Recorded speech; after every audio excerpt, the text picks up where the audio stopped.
Hello everyone, welcome to my YouTube channel pharma researcher. So आज है day 97 daily pharma MCQ dose series का, जिसमें हम daily के 10 एमसीक्यू क्वेश्चंस फार्मेसी के करते हैं। साथ में कुछ क्वेश्चंस हम एप्टीट्यूड एंड जीके के करते हैं, जो कि आपके different pharmacist and drug inspector या फिर अदर जो भी फार्मेसी रिलेटेड एग्ज़ाम्स होते हैं उनके लिए इम्पॉर्टेंट होते हैं। सो चलिए स्टार्ट करते हैं पहले क्वेश्चन से। पहला क्वेश्चन है, what is the value of inulin clearance in normal males. Normal males में इनुलिन क्लियरेंस की वैल्यू जो है वो फाइंड आउट करनी है।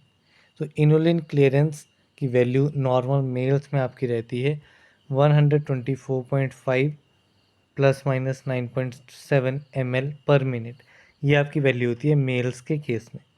यहीं पे अगर मैं नॉर्मल फीमेल्स के केस में बात करूं, तो नॉर्मल फीमेल्स के लिए जो वैल्यू रहती है that is 108.8 plus minus 13.5 ml per minute. इसके अलावा कुछ अदर वैल्यूज़ हम देख लेते हैं जो कि आपकी काफ़ी इंपॉर्टेंट रहती हैं। तो अगर मैं बात करूं रीनल क्लियरेंस की, तो रीनल क्लियरेंस में जो आपका बेसिक रीनल क्लियरेंस क्या रहती है, it is rate of excretion. Renal clearance is rate of excretion divided by plasma concentration. तो ये आपकी रहती है रीनल क्लियरेंस। इसमें आपकी दो चीज़ें काफ़ी इंपॉर्टेंट होती हैं, दो वैल्यूज़। एक आपका रहता है GFR, that is glomerular filtration rate, जो कि आपका कितना रहता है, it is 120 ml per minute. कितना रहता है, 120 ml पर मिनट।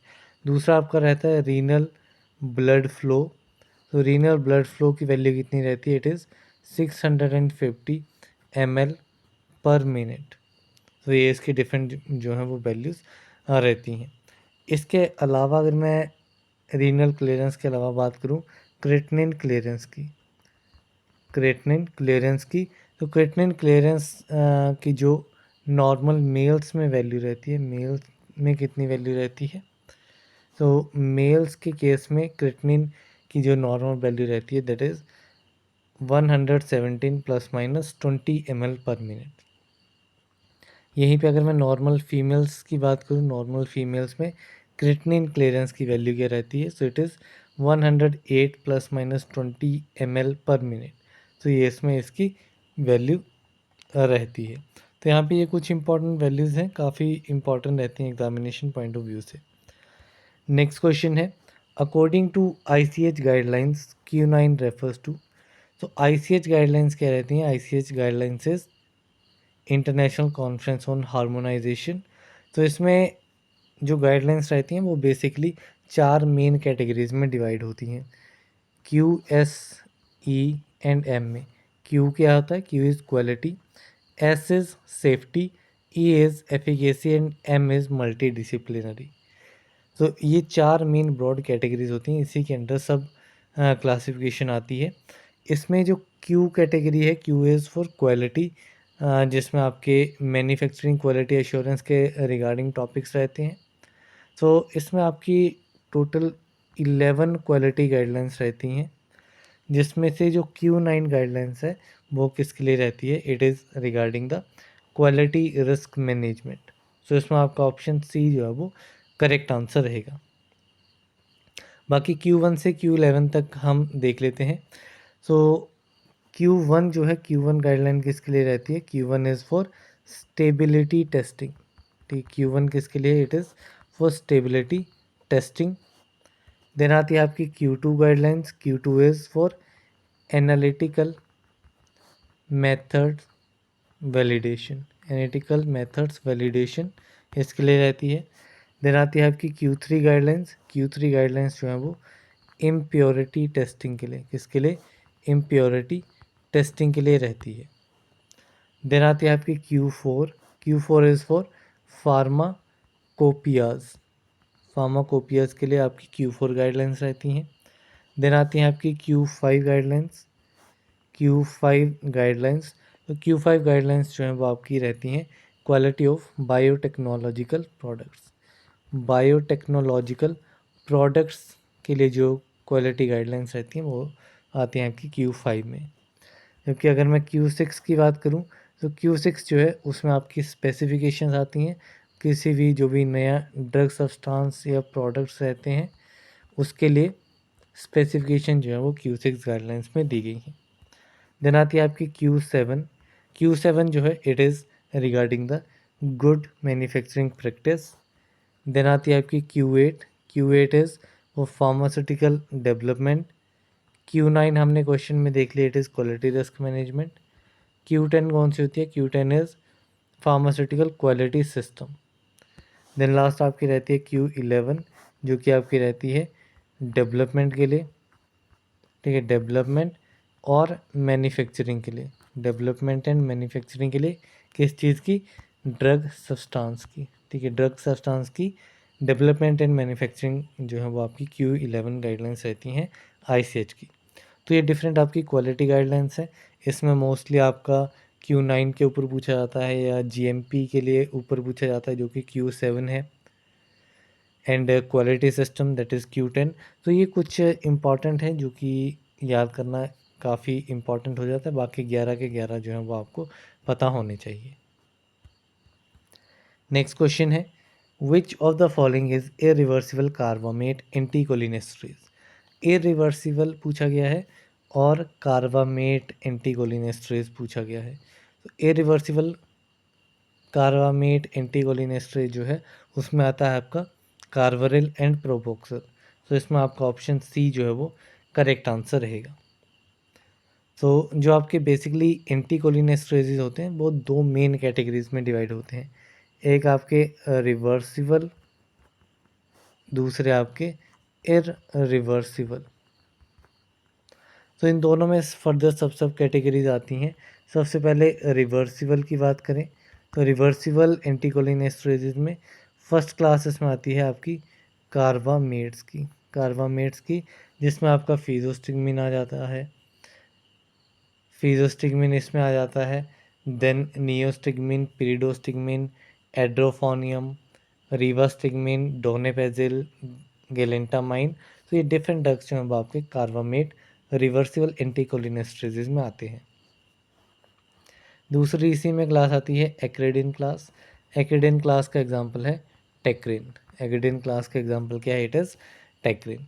दूसरी क्लास जो है वो आपकी रहती है इरिवर्सिबल। इरिवर्सिबल में आपके एक कैटेगरी आती है ऑर्गेनो फॉस्फोरस कंपाउंड्स या ऑर्गेनोफॉस्फेट्स, जिसमें आपका ड्रग आ जाता है डिफ्लॉक्स, इकोथायोफेट, देन मेलाथायोन, डायाजिनोन। तो ये कुछ ड्रग्स हैं जो कि आपके ऑर्गेनोफॉस्फेट इरिवर्सिबल एंटीकोलिनेस्ट्रेजेस हैं। देन बात करूँ मैं इरिवर्सिबल कार्बामेट्स की। सो कार्बामेट्स में आपको मैंने बता दिया, एक तो प्रोपोक्सर आता है, दूसरा कार्बारिल आता है, दूसरा इज कार्बारिल। सो ये एक ब्रीफ क्लासिफिकेशन थी आपकी किसकी? एंटीकोलिनेस्ट्रेजेस ड्रग्स की। अभी चलते हैं नेक्स्ट क्वेश्चन की तरफ। नेक्स्ट क्वेश्चन है which of the following is not true for spurious drug. Spurious drug के लिए ट्रू कौन सी स्टेटमेंट नहीं है, मीन्स इनकरेक्ट स्टेटमेंट इसमें आइडेंटिफाई करनी है। तो सुपीरियस ड्रग्स जो हैं वो ड्रग्स होते हैं जिनको इंपोर्ट करवाया जाता है under name which belongs to another drug, ठीक है। ऐसे ड्रग्स जिनको इंपोर्ट किया जाता है under the name of another drug, means drug का नाम कुछ और है लेकिन जो प्रोडक्ट होगा वो कुछ और निकलेगा। Then if it is not labelled in the prescribed manner, अगर आपका ड्रग प्रेस्क्राइब्ड मैनर में लेबल नहीं है then it is known as misbranded. ये क्या रहता है? It is misbranded not spurious. तो इसमें आपका ऑप्शन बी जो है वो राइट आंसर रहेगा। अदर स्टेटमेंट देख लेते हैं। If it has been substituted wholly or in part by another drug or substance. तो इस पर्टिकुलर स्टेटमेंट के लिए काफ़ी कन्फ्यूज़न रहती है कि ये आपकी अडल्ट्रेटेड ड्रग्स में आती है या फिर स्पूरियस ड्रग्स में आती है। तो ये स्टेटमेंट एग्जैक्टली जो है वो कोट की गई है ड्रग एंड कॉस्मेटिक एक्ट में अंडर स्पूरियस ड्रग्स। तो ये आपकी स्टेटमेंट स्पूरियस ड्रग्स के लिए ट्रू रहेगी। जो इसमें आपका सिमिलर स्टेटमेंट आपकी अडल्ट्रेटेड ड्रग्स में आती है उसमें ये कहा गया है कि अगर उसमें आइदर होल पूरा का पूरा ड्रग है या फिर इन पार्ट या तो फिर पार्ट्स में है, कोई भी फिल्थी पुट्रेड या डीकम्पोज सब्सटेंस अगर एडेड है तो उस केस में हम कहेंगे adulterated drugs. Then last statement है if it purports to be the product of manufacturer of whom it is not truly the product. ठीक है, अगर उसमें बताया गया है कि ये इस पर्टिकुलर मैन्युफैक्चरर को बता रही है कि इसने इसको मैन्युफैक्चर किया है बट एक्चुअल में उसने उसको मैन्युफैक्चर नहीं किया, तो उस केस में भी हम उस ड्रग को स्पूरियस ड्रग कैटेगरी में रखते हैं। तो इसमें इनकरेक्ट स्टेटमेंट पूछी गई थी स्पूरियस ड्रग्स के लिए, that is option number B. Next question है which of the following is purine antagonist anti metabolite drug. Purine antagonist anti metabolite drug बताना है। तो एंटी न्यूप्लास्टिक एजेंट्स में आपका जो एंटी मेटाबोलाइट कैटेगरी में 6 मर्केप्टोप्यूरिन है, ये आपका आता है purine antagonist anti metabolite drug.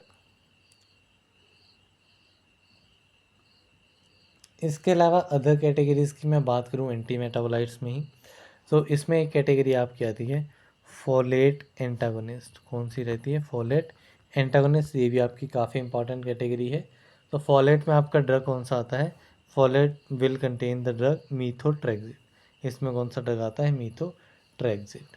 Then दूसरी कैटेगरी आपकी आती है पिरिमिडिन। ठीक है, अनदर कैटेगरीज पिरिमिडिन एंटागोनिस्ट। इसमें आपका 5-फ्लोरो-यूरासिल ड्रग आ जाता है, सीटाराबिन आ जाता है। तो ये डिफरेंट ड्रग्स इसमें रहते हैं। इसके अलावा कुछ अदर कैटेगरीज की बात करूँ मैं एंटी कैंसर में, तो उसमें एक आती है आपकी अल्काइलेटिंग एजेंट। तो अल्काइलेटिंग एजेंट्स में डिफरेंट कैटेगरीज फिर फर्दर रहती हैं, जिसमें नाइट्रोजन मस्टर्ड्स आ जाते हैं, जिसमें ये आपका आ गया नाइट्रोजन मस्टर्ड, जिसमें आपका साइक्लोफॉस्फामाइड आ जाएगा, आइफोसफेमाइड आ जाएगा, क्लोरमब्यूसिल आ जाएगा। सो ये डिफरेंट ड्रग्स। बाकी अल्काइलेटिंग एजेंट्स में ही एक कैटेगरी आपकी आती है इथाइलिन इमीन। इथाइलिन इमीन, तो इथाइलिन अमीन में ड्रग आता है आपका थायोटेपा। देन अदर कैटेगरी आपकी आती है अल्काइल सल्फोनेट्स। कौन सी? Alkyl sulphonates. तो अल्काइल सल्फोनेट्स में कौन सा ड्रग आएगा? It is busulfan. तो ये कुछ कैटेगरीज हैं। अल्काइलेटिंग एजेंट कैटेगरी काफ़ी इंपॉर्टेंट है, एंड दूसरी आपकी एंटी मेटाबोलाइट कैटेगरी, इसमें आपके सभी ड्रग्स के नाम पता होने चाहिए। अभी चलते हैं नेक्स्ट क्वेश्चन की तरफ। नेक्स्ट क्वेश्चन है which of the following antiamoebic drug is use for extra intestinal amoebiasis only. कौन सा ऐसा एंटीअमीबिक ड्रग है जो कि एक्स्ट्रा इंटेस्टाइनल अमोइबियासिस के लिए ही यूज़ किया जाता है? तो दिस ड्रग इज क्लोरोक्विन। तो इसमें आपका ऑप्शन डी जो है वो करेक्ट आंसर रहेगा। अब जो आपके एंटी अमेबिक ड्रग्स रहते हैं, एंटी अमेबिक ड्रग्स, इनमें डिफरेंट कैटेगरीज ऑफ ड्रग्स आते हैं। दो ब्रॉड कैटेगरी हैं। पहली कैटेगरी आपकी आती है टिश्यू होमोइविसाइड, दूसरी कैटेगरी आपकी आती है ल्यूमिनल, दूसरी कैटेगरीज ल्यूमिनल एंड अमोइविसाइड्स। तो टिश्यू अमोइविसाइड में कौन कौन सी कैटेगरीज आती हैं? तो एक ऐसी कैटेगरी होगी जिसमें आपका intestinal and extra intestinal amoebiasis दोनों के लिए रहता है, जिसमें आपका नाइट्रो इमिडाजोल्स, कौन से? नाइट्रो इमिडाजोल्स इसमें रहते हैं। Then tinidazole, then secnidazole, ornidazole, satranidazole. So ये डिफरेंट जोल वाले ड्रग्स जो हैं वो आपके intestinal and extra intestinal amoebiasis दोनों के लिए यूज़ होते हैं। बाकी एक्स्ट्रा इंटेस्टाइनल अमोइबियासिस ओनली के लिए आपका ड्रग हमने देख लिया क्लोरोक्विन। दूसरी कैटेगरी जो मैंने आपको बताई दैट इज़ ल्यूमिनल। तो ल्यूमिनल में एक कैटेगरी आपकी आती है सब कैटेगरी अमाइड। अमाइड में एग्जांपल आपका आता है डिलोक्सेनाइड फ्यूरोएट। देन दूसरी कैटेगरी आती है आपकी इसी में 8 हाइड्रोक्सी क्विनोलिन्स। जिसमें आपका क्यूनियोक्लोर आ जाता है एंड डाईआइडो हाइड्रोक्सीक्विन ये ड्रग आ जाता है। इसके अलावा ल्यूमिनल अमोइविसाइड्स के लिए आपके एंटीबायोटिक्स भी यूज़ किए जाते हैं। एंटीबायोटिक्स में कौन सा ड्रग? It is tetracyclines. तो ये डिफरेंट ड्रग्स आपके एंटी अमीबिक ड्रग्स हो गए। अभी चलते हैं नेक्स्ट क्वेश्चन की तरफ। Volume of air that will remain in the lungs after normal expiration is. तो वो वॉल्यूम एयर की जो कि लंग्स में ही रह जाती है आफ्टर नॉर्मल एक्सपायरेशन, इस वॉल्यूम को क्या कहा जाता है? So this volume is known as functional residual capacity. तो इसमें आपका ऑप्शन बी जो है वो करेक्ट आंसर है। अब इसमें नॉर्मल वैल्यू के ऊपर भी क्वेश्चन पूछा जाता है।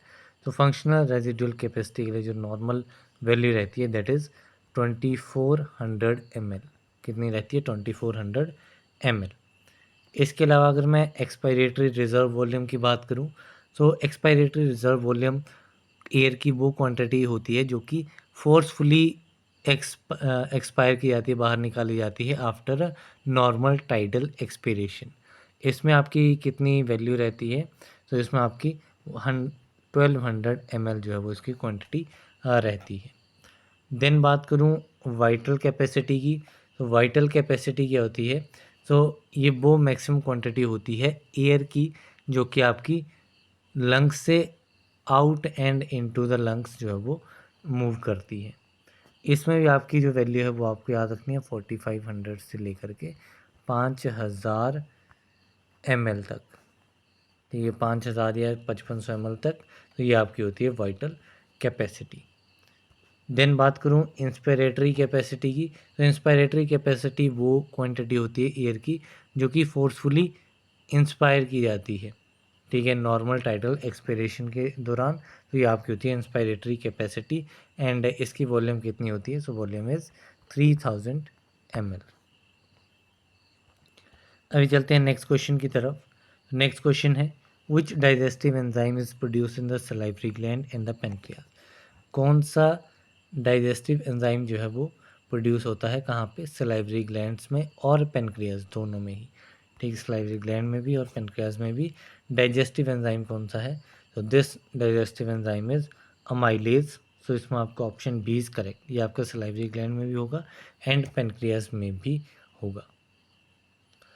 तो जो बेसिकली आपका अमाइलेज एंजाइम है, अमाइलेज एंजाइम क्या करता है? ये सलाइवरी ग्लैंड और पेनक्रियास की सिक्रीशन को प्रोड्यूस करता है एंड अमाइलेज एंजाइम जो है वो स्टार्च को ब्रेक डाउन करने के लिए यूज़ होता है। स्टार्च को ब्रेक डाउन करता है ये किस में?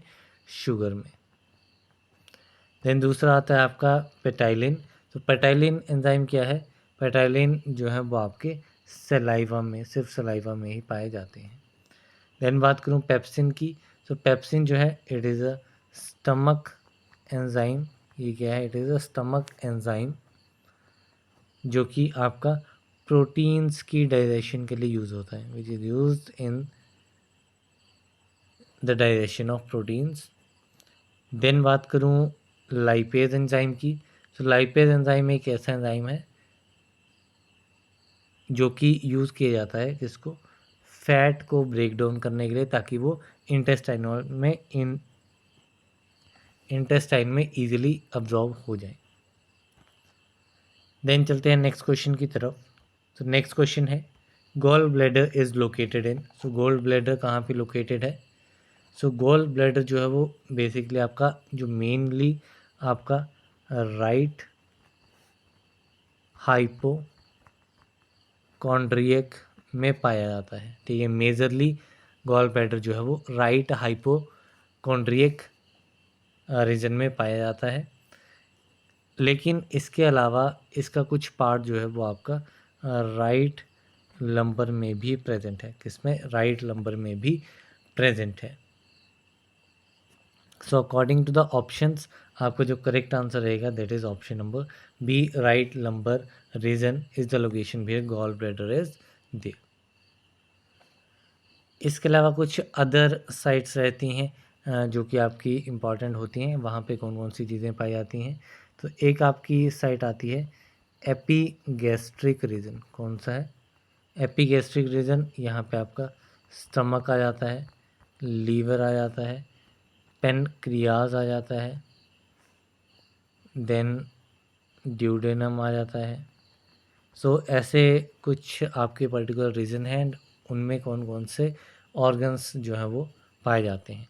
तो ये आपका हो गया एपीगैस्ट्रिक रीजन के बारे में। देन आते हैं आपके left hypochondriac region, left hypochondriac region के बारे में। सो लेफ्ट हाइपोकॉन्ड्रिक रीजन में आपकी स्प्लीन होती है, ठीक है, स्प्लीन, कोलोन, लेफ्ट किडनी, ठीक है, लेफ्ट किडनी इसमें रहती है, एंड पेनक्रियास। तो ये कुछ इंपॉर्टेंट रीजन्स हैं एंड इनकी लोकेशन आप देख सकते हैं, साथ में इसमें कौन कौन से ऑर्गन्स इसमें देखे जाते हैं वो सारे इसमें इम्पॉर्टेंट हैं। देन चलते हैं नेक्स्ट क्वेश्चन की तरफ। तो नेक्स्ट क्वेश्चन है layers of the gall bladder. Gall bladder की लेयर्स कौन कौन सी हैं? तो गॉल ब्लैडर में बेसिकली आपकी 3 मेन लेयर्स होती हैं। कौन कौन सी? एक आपकी रहती है सिरोसा जो कि आपकी आउटर लेयर है। देन आती है आपकी मस्कुलरिस जो कि आपकी मिडल लेयर है। तीसरी है आपकी म्यूकोसा जो कि आपकी इनर लेयर है। Mucosa is inner layer. तो ये तीनों ही आपकी लेयर्स होती हैं किसकी? गॉल ब्लैडर की। तो इसमें आपका option D all of the above will be the correct answer. यहाँ पे हमारे फार्मा पार्ट के 10 MCQ कंप्लीट हो गए हैं। अभी हम मूव करते हैं हमारे क्वांटिटेटिव एप्टीट्यूड की तरफ। सो इसमें जो आज का टॉपिक्स था क्वांटिटेटिव एप्टीट्यूड्स में, वो आपका डेसिमल्स एंड फ्रैक्शंस उस पर्टिकुलर टॉपिक के ऊपर लिया गया था। सो यहाँ पे 5 क्वेश्चंस मैंने ऐड किए हुए हैं, इसमें आप देख सकते हैं। सो इसमें आपका जो पहला टॉपिक है, पहला क्वेश्चन है वो है इवेल्यूशन का। यहाँ पे डेसिमल्स में कुछ वैल्यूज़ दी गई हैं, इनको सिंपली ऐड करना है, ठीक है। सिंपली ऐड करने में क्या करना है आपको, नंबर्स की पोजीशन कैसे रखनी है, किस नंबर के अंदर किसको ऐड करना है माइनस करना है वो आपको पता होना चाहिए। लाइक फर्स्ट है 11.11, थर्ड है 111.1, फोर्थ है 1111.11। अब इसको ऐड करेंगे सिंपली, हमें कहाँ कहाँ पे डेसिमल के आगे जो जो नंबर लिखा हुआ है वो हमें लिखना है एंड डेसिमल से हमें लेफ़्ट साइड को जितने भी नंबर हैं वो हमें मेंशन करने हैं कंप्लीट नंबर के लिए। एंड डेसिमल के राइट साइड को आपके आफ्टर डेसिमल जो है वो नंबर्स आ जाएंगे। तो यहाँ पे ये पूरी इक्वेशन बनाई हुई है तीनों क्वेश्चन की, इसको आप देख सकते हैं, काफ़ी ईजी है क्योंकि सिंपली ये प्लस माइनस का है तो इसमें कोई भी देखने वाली बात नहीं है। देन नेक्स्ट चलते हैं। Next is express as vulgar fraction. Vulgar fraction में हमें एक्सप्रेस करना है इन डिफरेंट नंबर्स को। तो कैसे इसको मेंशन करेंगे? तो बेसिकली क्या चीज़ इसमें रहती है, तो वल्गर फ्रैक्शन मींस आपको सिंपल फ्रैक्शन में कन्वर्ट करना है, लाइक 1/3, 1/4, इस टाइप में आपको इन रिपीटिंग नंबर्स जो हैं, रिपीटिंग डेसिमल्स जो हैं, इन नंबर्स को हमें कन्वर्ट करना है। तो सबसे पहला क्वेश्चन, एक दो क्वेश्चन के टाइप हम देख लेते हैं, उसके बाद आपको क्लियर हो जाएगा। सो लाइक ये नंबर है 0.37 बार, मीन्स 3 और 7 दोनों ही रिपीट हो रहे हैं, मीन्स ये नंबर कैसा आएगा 0.37, 37, 37, 37 एंड इनफाइनाइट तक, ठीक है। सो इस केस में आपका ये बार लग जाता है। अब इसको कैसे आपको सॉल्व करना है, अगर डेसिमल के बाद में सारे नंबर, लाइक आप पहला एग्जांपल देखेंगे 0.37, डेसिमल के बाद में दो नंबर हैं 3 और 7, ये दोनों ही आपके रिपीट हो रहे हैं, ठीक है, 37, 37, 37 ऐसे करके पूरा सेट जो है वो रिपीट हो रहा है। तो इस केस में आपको क्या करना है, सिंपली जो भी आपका डेसिमल के बाद में नंबर दिया गया है उसको एज इट इज़ लिखना है और इसको डिवाइड करना है। और डिवाइड मीन्स डिनोमिनेटर में, ये आपका न्यूमरेटर आ गया 37, डिनोमिनेटर में आपको क्या करना है, जितने नंबर रिपीट हो रहे हैं, ठीक है, डेसिमल के बाद में जितने नंबर रिपीटिंग हैं उनके प्लेस पे उतने ही टाइम्स 9 लिख देना है। मीन्स यहाँ पे 2 बार 37 आ रहा है तो 99 आ जाएगा, तो उस केस में आपका ये आंसर बन जाएगा। वैसे ही अगर हम यहाँ पे देखें सेकेंड एग्जाम्पल को, तो सेकेंड एग्जाम्पल में क्या है 0.053 बार, तीनों के ऊपर बार है, मीन्स अब इस केस में पर्टिकुलरली क्या होगा, ये आपका 53 आ जाएगा क्योंकि लेफ्ट साइड पे 0 लगाने का कोई फ़ायदा नहीं है। इसको डिवाइड करेंगे डेसिमल के बाद जितने भी आपके नंबर्स दिए गए हैं। तो एक आपका आ गया 0, दूसरा 5 आ गया, तीसरा 3 आ गया। सो ये आपका क्या रहेगा, it is a vulgar fraction. बाकी अगर ये फर्दर डिवाइड होता है तो इसको आप फर्दर डिवाइड भी कर सकते हैं। अब दूसरा कॉन्सेप्ट क्या है, दूसरा कॉन्सेप्ट है आपका नेक्स्ट क्वेश्चन में 0.17 बार।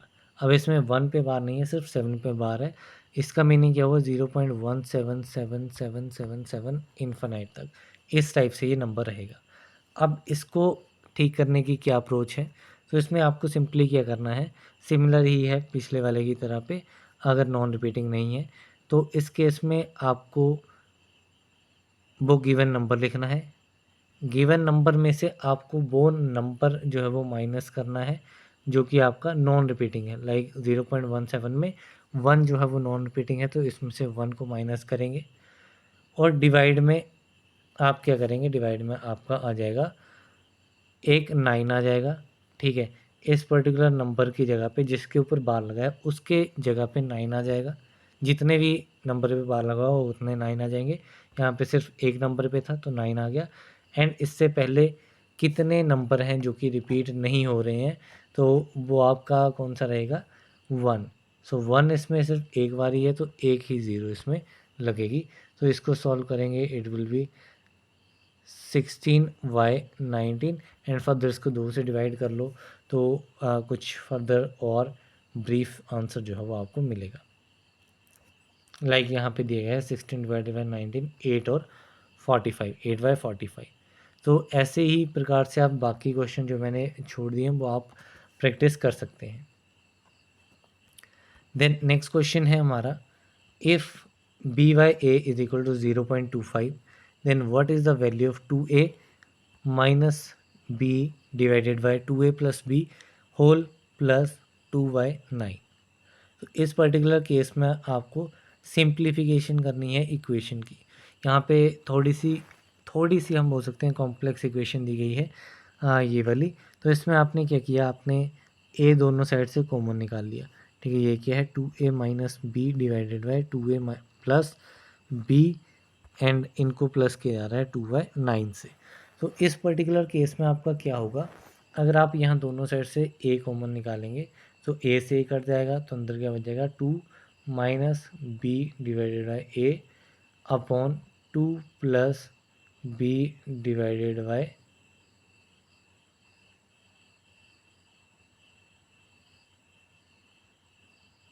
तो ये आपका कौन सा आ जाएगा, इट इज़ डिवाइडेड बाई